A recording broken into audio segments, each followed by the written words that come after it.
All right, gonna do a quick little video today. I've got a 1890 Winchester out here. Really cool gun, and it is 22 short onlys. So we're gonna go ahead and put just 5 rounds in it right now, and I'm gonna take 5 shots at a little target I got set up there at the 15 or the 7-yard line. But like I said before, back here it makes it 10 yards at the end of the bar.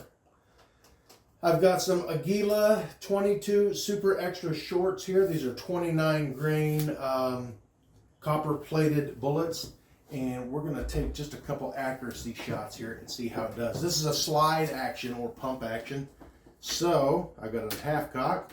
I'm going to let the hammer all the way down. That releases the lock that's inside here so the bolt can come back. And let's make sure it did.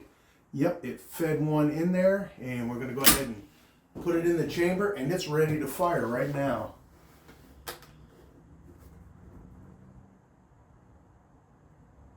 Let's see how she does. And it looks to me like it's about maybe a 1/4 inch high, maybe an 1/8, and about a 1/2 inch to the right. So we got something going on here. Something hung up. Aha.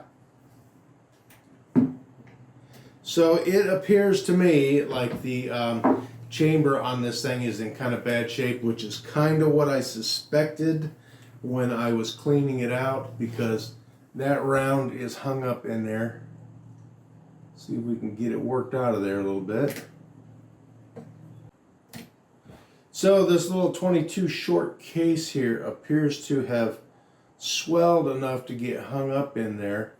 Let's go ahead and try another one. So another one has been fed in there, and it is chambered. So we're going to give it another shot.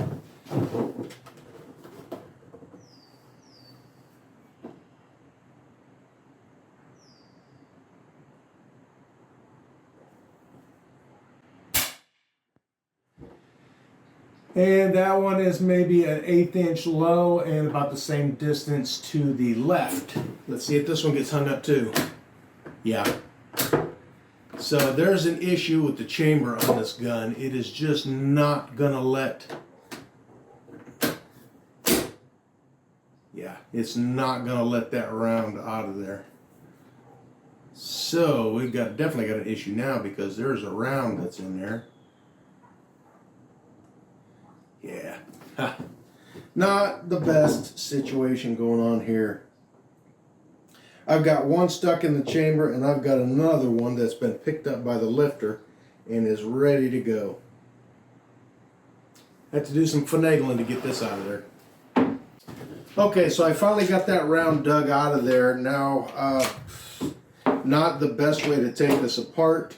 I kind of did the takedown method while the bolt was still back on it, and that makes it a little more difficult. It will not come all the way apart, but if you don't take it all the way apart, you can get it back together pretty easy. The chamber in this gun is messed up. It's wore slap out, and that is what's causing the rounds to get hung up in there. We're going to do one more round, and I'm only going to put one round in it at a time, because if that gets stuck and it tries to feed another one in there, it really becomes a problem. But I suspect that this is going to do the same thing. It's going to get hung up again, and that's why I'm only going to do one more round. Let's see. There it is. And we'll take the third and final shot with it.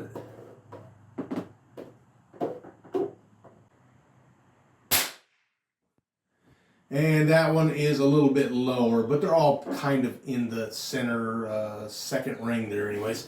And this one is probably going to get hung up too. And it did. Yeah, it's just the extractor's pulling right past the rim, because the round is swollen up enough to prevent that from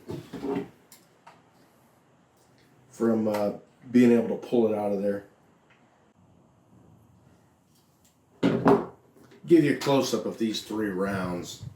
Okay, so the 2 on the left there obviously are unfired bullets, and you can see the wall of the case is fairly straight right there.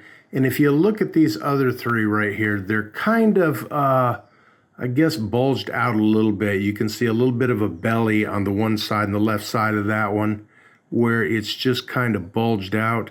Now, some of those marks there where the extractors slipped off, or where the pliers I was using to dig it out of there with have done their thing, but you can see the little bit of a belly on that one.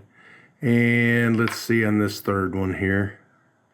Same thing. They are just, the chamber on there is in bad shape, and it's causing the rounds to get hung up in there.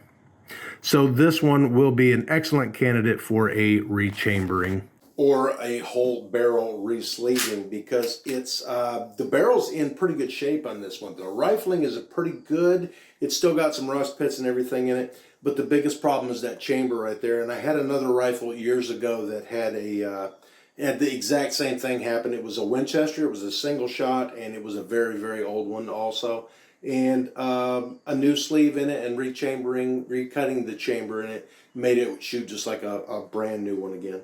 So this one has got really good finish on the outside of it. There's some of the original bluing left on it. This is probably a 2nd generation maybe. The 1st generations had color case hardening on the receivers, and the barrels were blued and everything. Not very much pitting on this thing at all. There's a little bit on the side of the barrel, on the left side of the barrel up toward the front sight. It's all original. It's all there. The wood's in pretty good shape on it.